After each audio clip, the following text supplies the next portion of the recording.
কর্ণাটকে রোদের কাছ থেকে বাংলাদেশি নারীর মরদেহ উদ্ধার, ধর্ষণের পর হত্যা বলে সন্দেহ।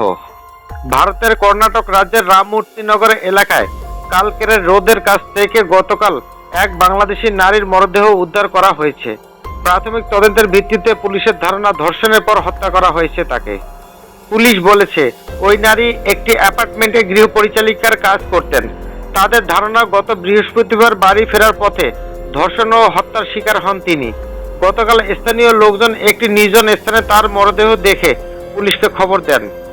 পুলিশ আরও বলছে ওই নারীর স্বামী বিবিএমপির বেঙ্গালুর পৌরসভা পরিচ্ছন্ন কর্মী।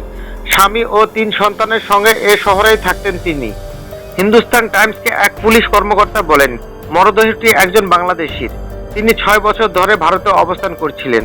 তার স্বামীর বৈধ ভিসা আছে এবং তিনি মেডিকেল ভিসায় ভারতে এসেছিলেন। বৃহস্পতিবার ওই নারী তার এক সহকর্মীকে বলেছিলেন তার কিছু ব্যক্তিগত কাজ থাকায় বাড়ি ফিরতে দেরি হতে পারে।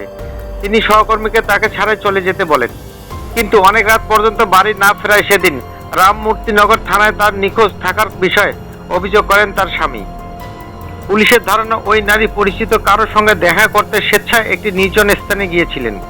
গতকাল সকালে মরদেহ উদ্ধারের সময় মাথায় গুরুতর আঘাতের চিহ্ন ছিল।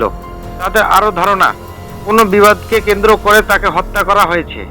এ ঘটনায় ধর্ষণ ও হত্যা মামলা করেছে পুলিশ। মরদেহের ময়নাতদন্তের প্রতিবেদন হাতে পাওয়ার অপেক্ষায় আছে তারা।